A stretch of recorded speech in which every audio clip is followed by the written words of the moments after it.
Eagle Ranch, Julie and Ethan, segment 1, marker. I adopted Hannah when she was about 7.5 months old. She actually ended up going to 2 different foster homes before she came to us. As she's grown older, she's realized, like, hey, drugs and alcohol, were the reason my mom didn't raise me. I also had adopted her brother and sister.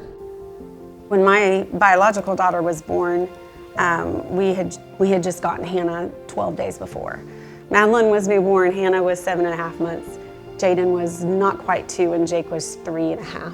And so I had, 4 in diapers and 2 on formula, and it was crazy, to say the least. Hannah was just easygoing from like 7.5 months to 12 months, and then she went to bed one night and kind of just woke up the next morning screaming, thought she was teething, took her to the doctor, just complete change of personality. From that point on, just tons of screaming. She'd started banging her head on the floor and just throwing tantrums at the age of like 12 to 14 months. And so they sent us to a specialist from the pediatrician's office who said she had some sort of like a detachment disorder from not knowing her mom. So from that point on, Hannah just kind of basically screamed for the next several years. I started taking her to therapy every week. At that point, she was too young to even consider medication. And the anger just kept getting worse. So as she got older, she started throwing things. She started screaming for hours. So from like 12 months all the way up till 2 years ago, when we landed at Eagle Ranch, she was still, I'd say like 5 out of the 7 days of the week, just miserable as a person. Before Eagle Ranch, my family was crazy and a stressed out bunch of people. She started self-inflicting, so she'd pull her own hair out. She'd scratch up her legs, scratch up her arms, pick the skin off of her lips until they bled. Just real hard to see. What was your relationship like with your mom at this point when you were 12, 13-ish? It was definitely a lot of conflict between us. And like every time I talked to her, it felt like we were always yelling at each other and never like have an actual conversation with her. In my little brain, I thought this woman doesn't like me and I shouldn't be in her home because I'm adopted. At that point, I had a new stepdad and I didn't really like him. I kind of fought with him too. And I just made his life harder for him trying to fit into the family. Just wasn't really a good environment. My mom had come to visit and I had placed 2 Rubbermaids of clothes that belonged to the kids. I was just transferring out like summer to winter kind of thing. And Hannah had been at her dad's. And I told her ahead of time, I was like, I was really sorry, I had to shove a couple things in your room. And she really got really angry that day. It was bad, and she was screaming some really unkind things. And my mom was like, I don't know how you live like this. I don't know how you can deal with this every day. And I was like, well, I don't know what else to do.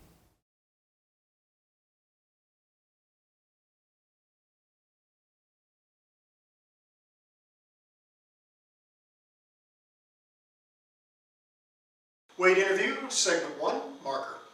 First of all, I love the Teal family. I can't say how much I love and respect them for what they've done and the progress that they've made here at Eagle Ranch. And just their authenticity, their love for their daughter, their love for one another has been tremendous. One of the first things that was a challenge is that our therapist, Janine, had said, I think it'd be best if I didn't meet with just Chad alone or Julie and Ethan alone. I need all 3 of you to come in for family sessions. That's hard for a family. You've got to come in and talk through some pretty difficult things. Janine is our family counselor. She tried to make Just some uncomfortable situations, a little more comfortable. Some conversations that wouldn't have been had otherwise. It was kind of hard when we first came for us to wrap our minds around giving Hannah the freedom to make her own choices and then to face whatever consequences come. Because as moms, we want to rescue. I just said the simple thing of, what if you flip the script on Hannah and you don't pursue her? You go upstairs, you say to her, I see that you're dysregulated, you're having a hard time right now. I'm gonna give you 15 minutes to kind of settle down, and then I'll come back in and check on you. And Julie was willing to look at what she was adding to that too. Like one of our main things that we teach at Eagle Ranch is that if the child escalates, you've got to de-escalate. You've got to become a non-anxious presence in the room. You get to a point where you realize, well, what we're doing hasn't worked, so let's try something new.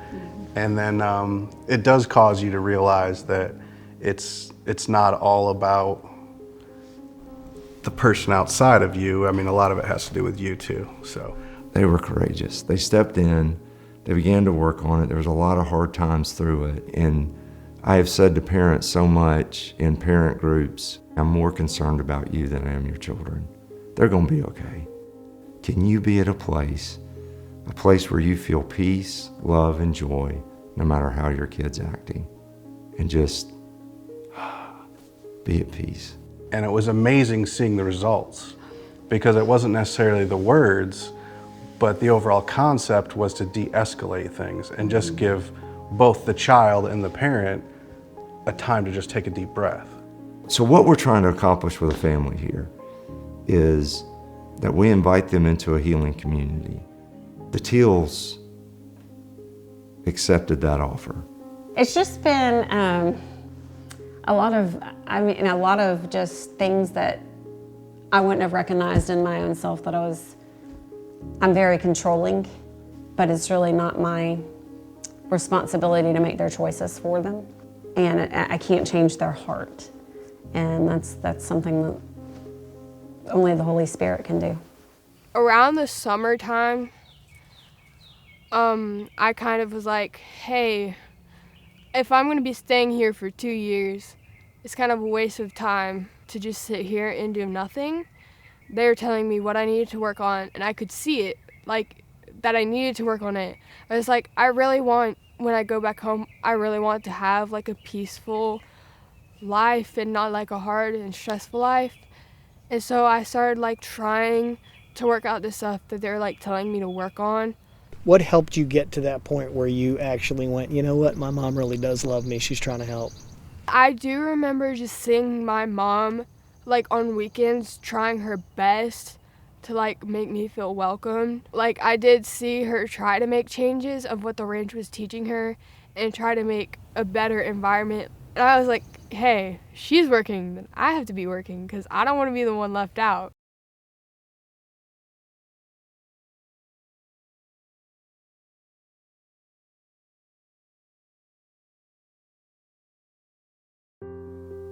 The relationships that impacted Hannah probably first and foremost are John and Cassie, her house parents. The focus not just being on Hannah, but Julie, Chad, and Ethan. Cassie and John, segment 1, marker.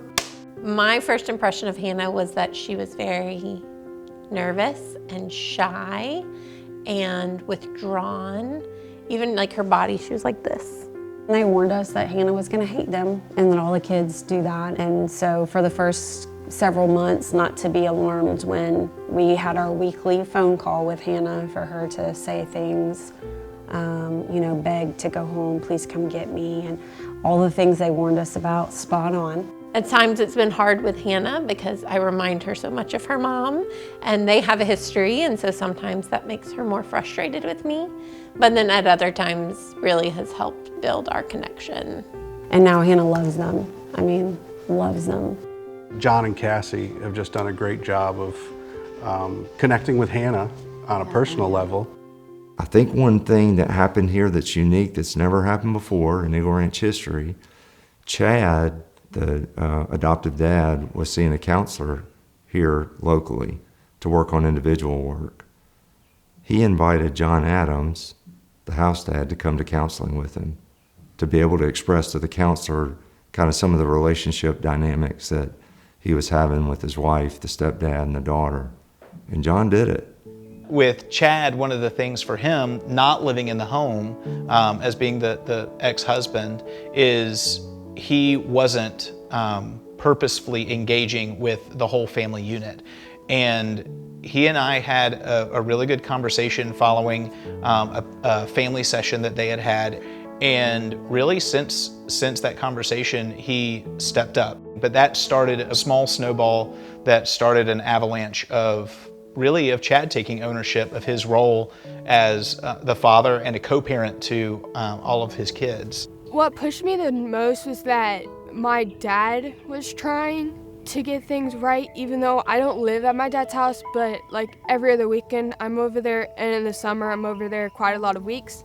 He was trying to like set up boundaries and stuff like that, and I was like, hey, why is he working? Like, I never thought that he would actually get into this program. In what ways have you helped her, and in what ways has she grown in your eyes? Hannah is able to respond to us maybe a little bit more freely than she would in her home. So we're able to kind of help coach her through how to respond to certain situations.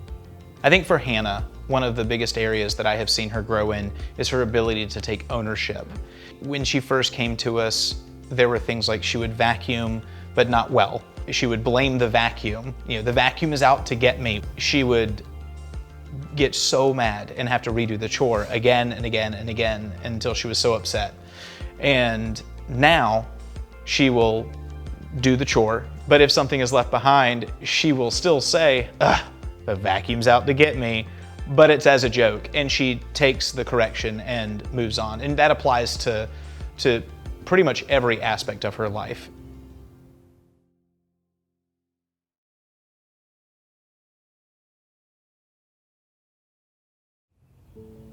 Hannah and Trap, segment 1, marker. I think what's special about our relationship is we actually started on the same day. So my first day was also her first day. So we've really gotten to go through the whole program together. You were pretty quiet. I think you were trying to figure out. Hannah, you can look at her when she talks to you. How has Trap helped you through the last couple of years? Tell me. Definitely giving me good advice, like with peers, and like how to bring up a difficult conversation with some of my peers. Definitely anger, because I was coming here saying nothing's gonna work because none of my other therapists helped at all, and she was just pushing me to actually try these things. Yeah. So, yeah. And you definitely, I think anger was probably your biggest thing. And I think it was just from a place of fear. Is that fair? I think because you didn't want to try if it wasn't going to work again because you were tired of trying, which makes sense. And I think you've always been very hard on yourself, so letting you see that failure doesn't have to be the end of the world, and like letting you mess up and then letting you be okay with it. How does it feel that Trap has loved on you, and how does that make you feel, and how has it helped you? it made me feel a lot better now knowing that she does care for me. And I'm You definitely didn't believe me. You're like, there's no way. I definitely didn't believe her when she kept telling me that. But eventually I started listening and I was like, hey, her actions shout out this to me. And so it definitely has helped me like understand I'm here for a reason, and so are the people who are trying to help me. So definitely like all these people loving on me and caring for me did make me work harder.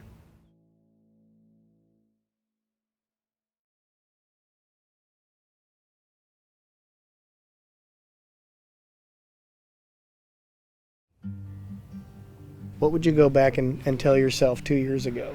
You have a lot of people rooting for you to do better. So like try and not hate on everybody here.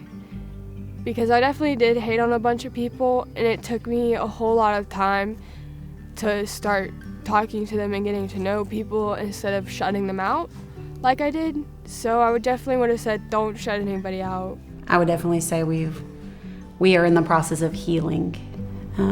now that we've spent the 2 years with the ranch, and we're grateful, just very grateful for everything that we've accomplished here, that the Lord has allowed a place for families that are struggling, who just need a little hope.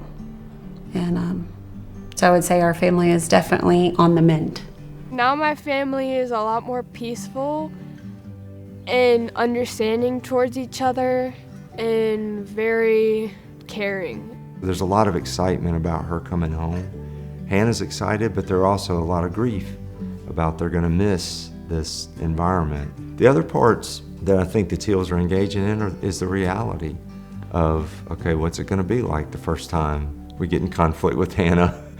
It's coming, we know that, and we try and tell them that. You're not fixed, you're not perfect, but you've got the tools now to deal with whatever comes down the road. So it's an exciting time for them. I'm assuming it's mixed feelings that she's about to graduate and she's moving out. I'm assuming you're proud, but I'm sure the bond has grown and you guys love her like your own, but she's about to head back out. So talk a little bit about that. I don't want to talk about that.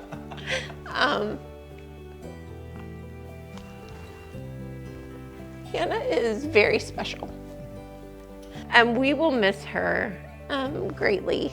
We're obviously so happy to see her family put back together.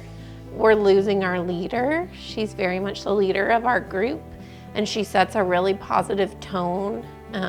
She believes in what we do here. I'm really excited for her to get to have to be done with the program in the sense of, done living residentially and being able to go enjoy the next 3 years of high school from a much more stable place. The process of leaving is always weird, but I am excited to see what you do and how I'll get to be a part of that. Even though it'll look different, I think it'll be fun, so I'm excited.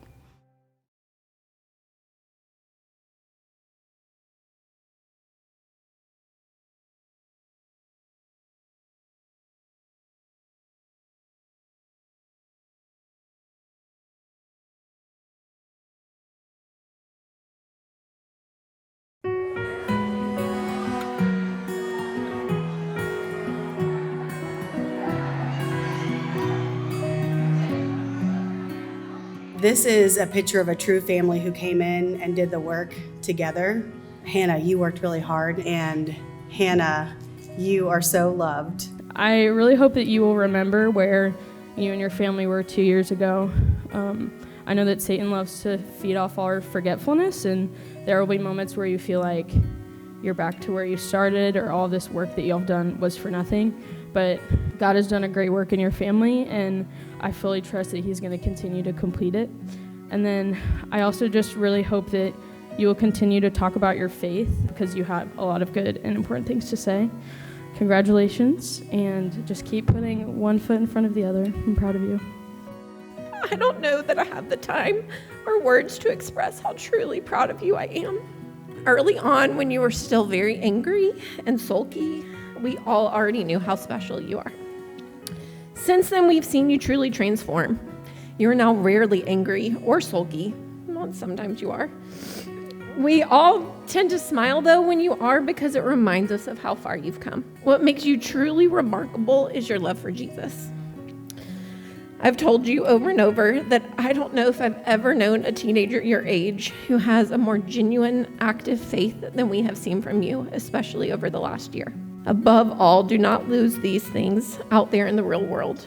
It is your relationship with Jesus that will carry you on to heights unknown, and your restored relationship with your family to love, support, and cheer you on. Julie, you have relinquished that control to which you desperately tried to cling for so long.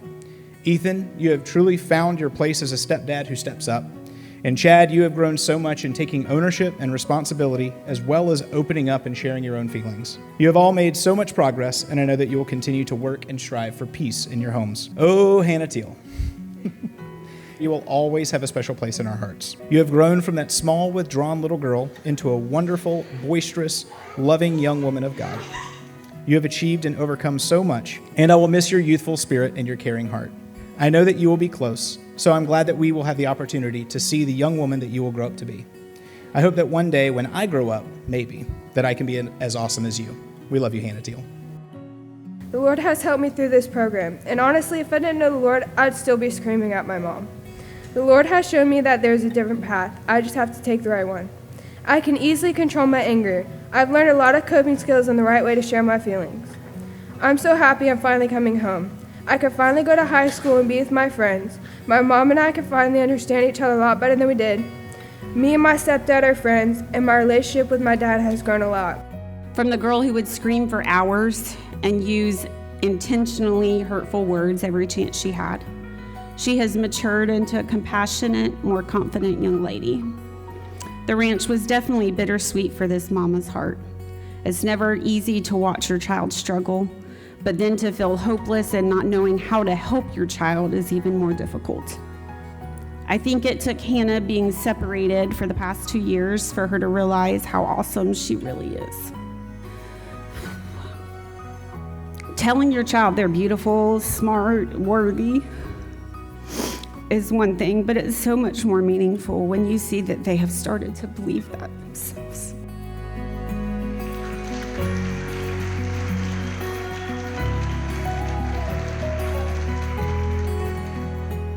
Her maturity level and her level of confidence in herself and her academic skills would probably be the second thing that I'm most proud of her for. The first would be the growth in the Lord. And so I'm super proud of her, her spiritual growth as well.